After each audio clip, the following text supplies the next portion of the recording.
നാട്ടിൽ നിന്ന് അമൃതം പൊടി കൊണ്ടുവന്നിട്ട് എൻ്റെ മോനക്ക് കുറുക്കുണ്ടാക്കി കൊടുത്തിട്ടൊന്നും അവൻ കഴിക്കുന്നില്ല കേട്ടോ. അങ്ങനെ അത് ഇരിക്കാൻ തുടങ്ങിയിട്ട് ഇപ്പോൾ 1.5 മാസമായി. അങ്ങനെ ഇരുന്നപ്പോഴാണ് ഞാൻ ഉമ്മച്ചിയോട് എന്ത് ചെയ്യുമെന്ന് ചോദിച്ചത്. അപ്പോൾ ഉമ്മച്ചിയാണ് കേട്ടോ ഉണ്ട ഉണ്ടാക്കാമെന്ന് പറഞ്ഞത്. അപ്പം ഞാൻ ഇന്ന് വന്നിട്ടുള്ളത് എൻ്റെ ഉമ്മച്ചിയുടെ റെസിപ്പി ആയിട്ടാണ് കേട്ടോ. ആദ്യം തന്നെ അരി ഞാൻ പൊരിയാവുന്നത് വരെ വറുത്ത് മാറ്റി വെച്ചിട്ടോ. എൻ്റെ കയ്യിലുണ്ടായിരുന്ന വെളുത്തുള്ളം ഞാൻ വറുത്ത് മാറ്റി വെച്ചിട്ടുണ്ട്. കപ്പലണ്ടിയും അതേപോലെ വറുത്ത് നല്ലതുപോലെ തൊലിയൊക്കെ കളഞ്ഞ് മാറ്റി വെക്കാം. ഇനി നമ്മുടെ മെയിൻ താരം അമൃതം പൊടിയാണ് കേട്ടോ. ഇതിൻ്റെ ടെക്സ്ചർ കാരണം കൊണ്ടായിരിക്കും എൻ്റെ മോൻ ഈ സാധനം അടുപ്പിക്കുന്നേ ഇല്ല ഗൈസ്. അപ്പം ഞാൻ അമൃതം പൊടിയും വറുത്ത് മാറ്റി വെച്ചിട്ടുണ്ട് കേട്ടോ. ഇനി വേറൊരു പാൻ എടുത്തിട്ട് അതിലേക്ക് വെള്ളം ഒഴിച്ച് നമ്മുടെ ശർക്കര നല്ലതുപോലെ ഉരുക്കിയെടുക്കാം. ഇനി അതും നമുക്ക് വേറൊരു പാത്രത്തിലോട്ട് ഒഴിച്ച് മാറ്റി വയ്ക്കാം. ഇനി നമ്മൾ നേരത്തെ വറുത്ത് വെച്ച അരിയും കപ്പലണ്ടിയും ഉണ്ടല്ലോ, അത് നല്ലതുപോലെ പൊടിച്ചെടുക്കണം.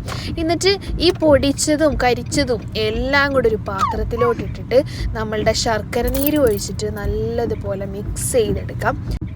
ഞാൻ എള്ള് പൊടിച്ചില്ല കേട്ടോ. എനിക്ക് തിന്നുമ്പോൾ എള്ള് കടിക്കാൻ ഭയങ്കര ഇഷ്ടമാണ്. അതൊരു പ്രത്യേക ടേസ്റ്റാണല്ലോ. അപ്പോൾ അതുകൊണ്ട് ഞാൻ എള്ള് പൊടിച്ചിട്ടുണ്ടായിരുന്നില്ല. എള്ള് അങ്ങനെ തന്നെയാണ് ഇട്ടത്. അങ്ങനെ നമുക്ക് നമ്മുടെ ഇഷ്ടത്തിന് ഉരുട്ടി പരത്തി ചെയ്തെടുക്കാം. നമ്മുടെ ഉണ്ട ഇവിടെ റെഡി ആയിട്ടുണ്ട്. Very simple.